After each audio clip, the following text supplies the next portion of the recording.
Hello, everyone. This is Rick, and welcome to Astral Club. This is Overbrook Asylum Rescue. Before we get into it, just want to mention a couple of things. We have 2 episodes a week. They're all new from now on. Summer's over. So we got one at Wednesday at 2 p.m. And of course, we have the Saturday at 9 a.m. every week. If you'd like to support us here on Astral Club, you can certainly do so on Patreon. All you have to do is go down to the description section and click the link for more information. If you'd like to have an astral projection lesson, be glad to work with you. Once again, all you have to do is go to the description section and send me an email asking for information on lessons.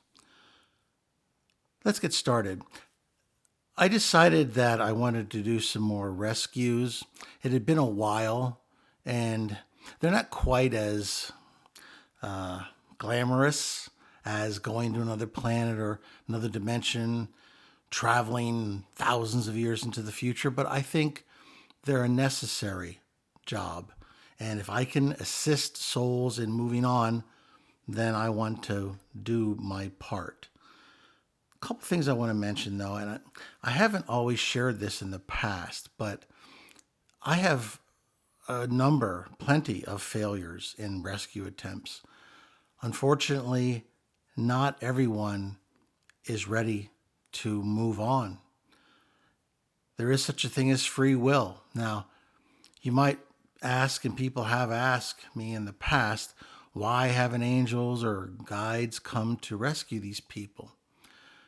They operate, the angels and the guides, they operate on a help me type of situation. An invitation must be extended to them, a request for aid for them to come and to assist the soul. If the soul doesn't cry out for help, doesn't actively, at least on some level, seek help, there's really nothing they can do.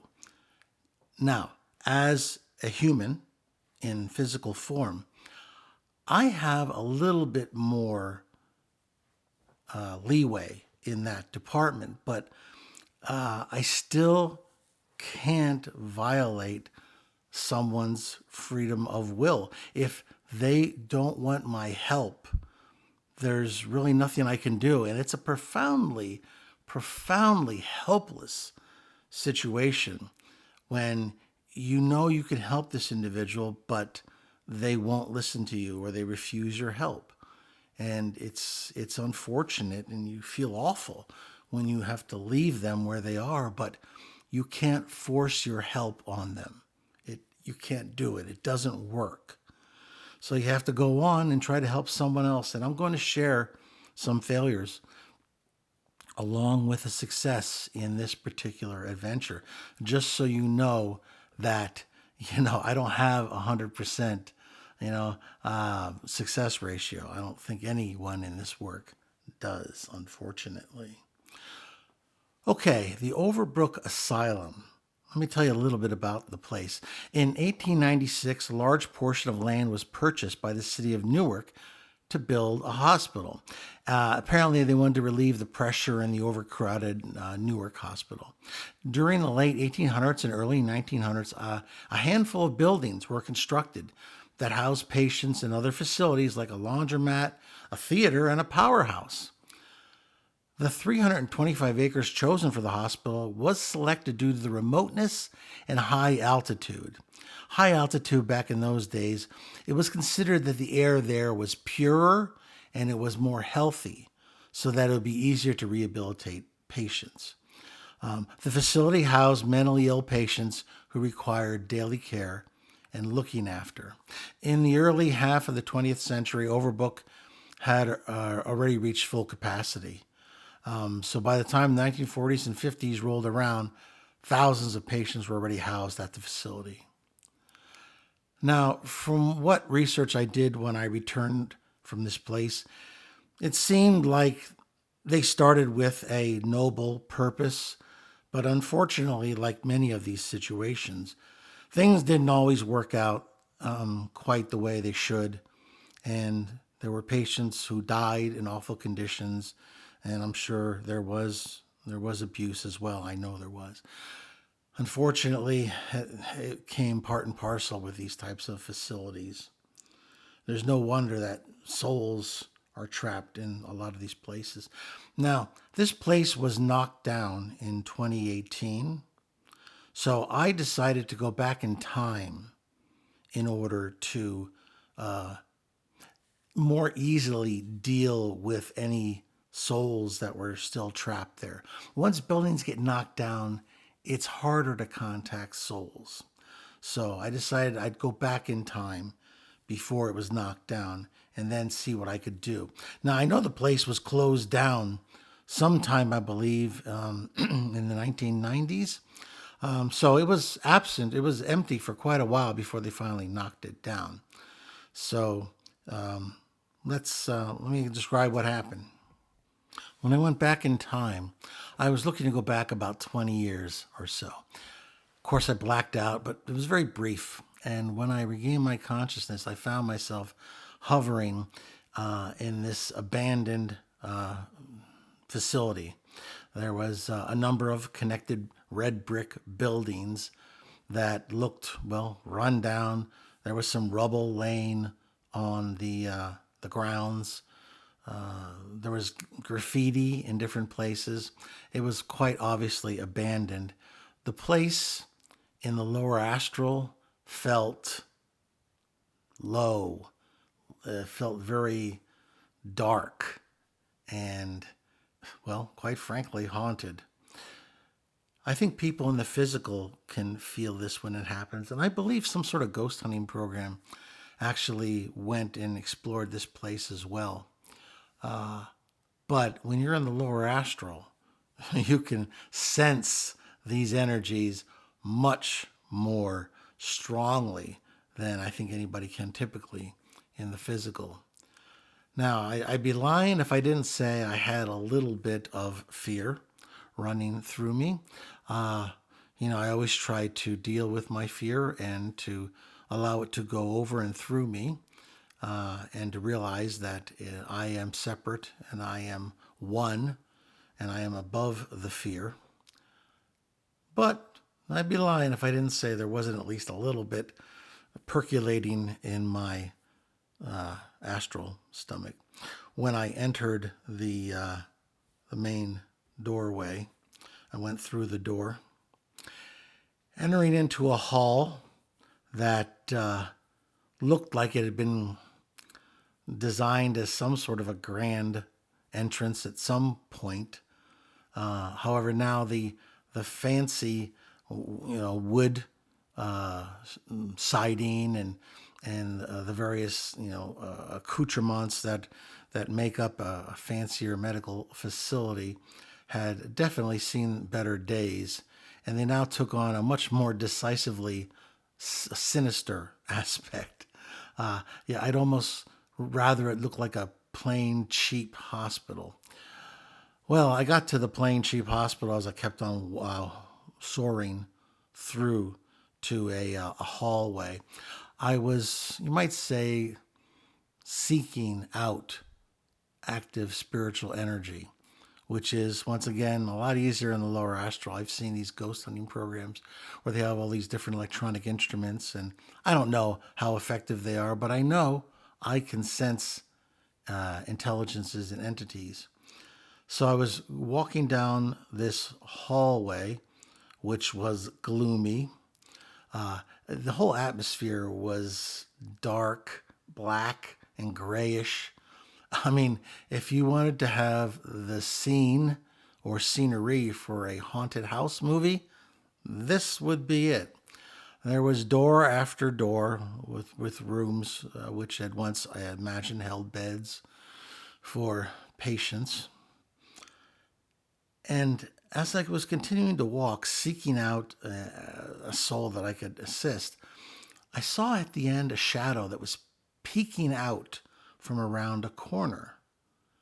I sent out a message that I was here to help, and I got a distinct giggle as it disappeared. Well, I went down the room very quickly, went down the hall very quickly, trying to catch this spirit so that I could help it. It was obviously trapped here. But as I turned around, there was a bathroom there, and I didn't see any signs of the spirit, so I scanned for it. I could feel that it was hiding somewhere, so I went through the wall and sought it out. And I thought I was getting close because I emerged out of another hall when I once again saw this black shadowy type of spirit. And I could have sworn I heard another giggle, and then it disappeared again into a room. Well, I went down there as quickly as I could, and I can move pretty quickly in the astral.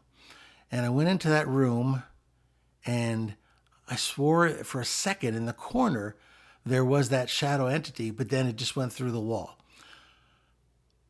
Once again, with a giggle as it left. I scanned the energy of the entity then and realized that it was some sort of mischievous entity. It was human-ish, but it was playing a game with me. And I don't know how long this type of projection is going to last. I mean, going back into the past is never a long projection. Now, I didn't go far back into the past, but we're counting in minutes here, so I don't have a lot of time to play games. So I just sent out a signal saying I have to leave now. I'm sorry. And I didn't get a response. So I went back to looking. Now in this hall, I was trying to seek out another entity. And I proceeded down the hall when I heard a whimpering in one of the rooms. I went into the room, and there was a young man in an old-fashioned type of nightgown.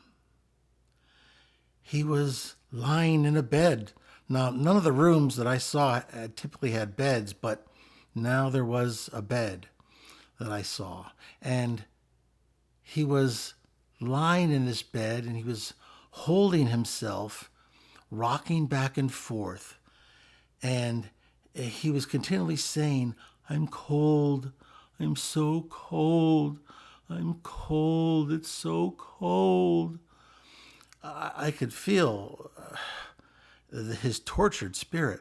I sent out a communication, but it didn't go through. He was wrapped up in this feeling of cold. And then as I was standing there, the room took on a different aspect. It looked like the walls had iced over. And it definitely got a little bit brighter. It was almost like we went back in time in this room, and he looked much clearer now. He wasn't just a shadowy type of figure. Now he had human skin, and he looked extremely pale, very thin, and he was rocking back and forth, saying, "I'm cold, I'm cold," and he was trying to wrap himself up in the covers that he had. And I tried to get into his mind to try to calm him and try to get him to acknowledge my presence. But he was wrapped up in this, I don't know, this hallucination. He was reliving some past trauma where he was freezing in this room. And I don't know, I had a feeling based on how he was dressed, he had been there a long time. And I tried so hard to get through to him.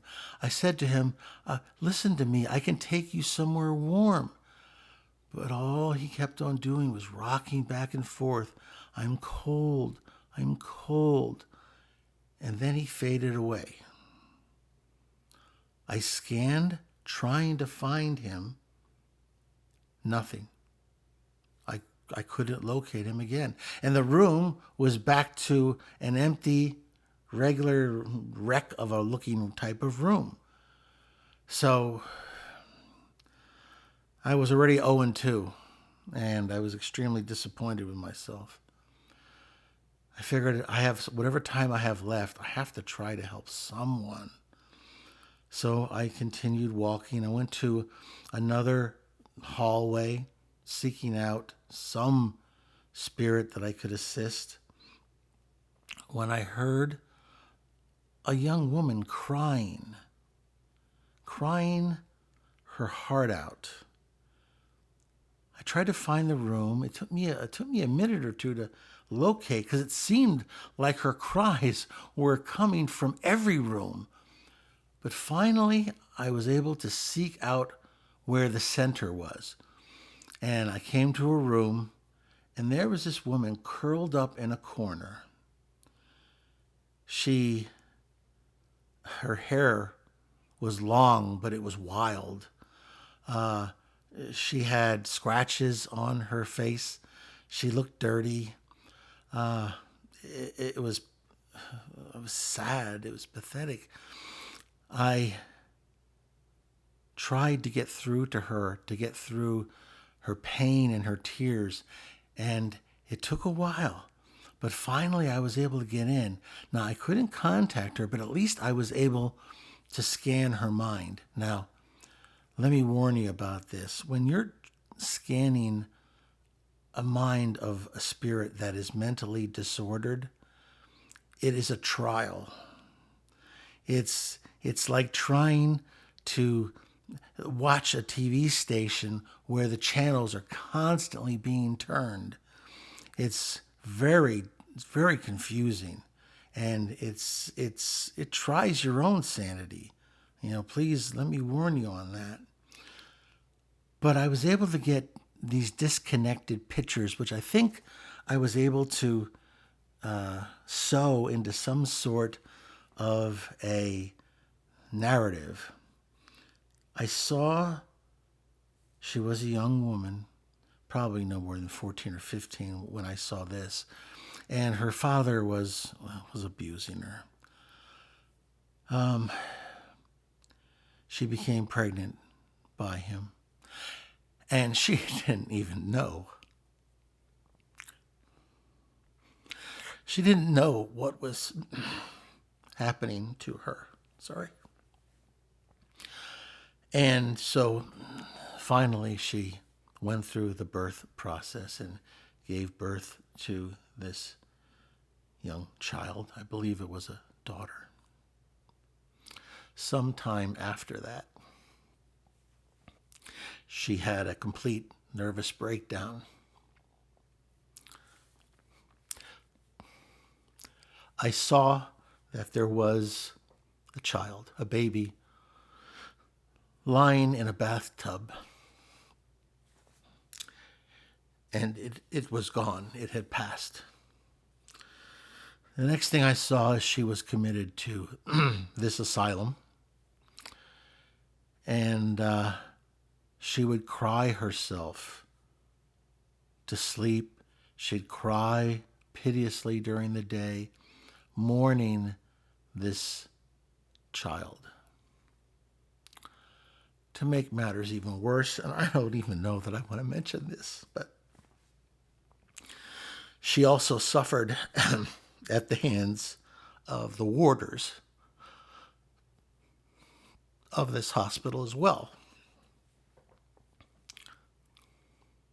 At some point, she passed on.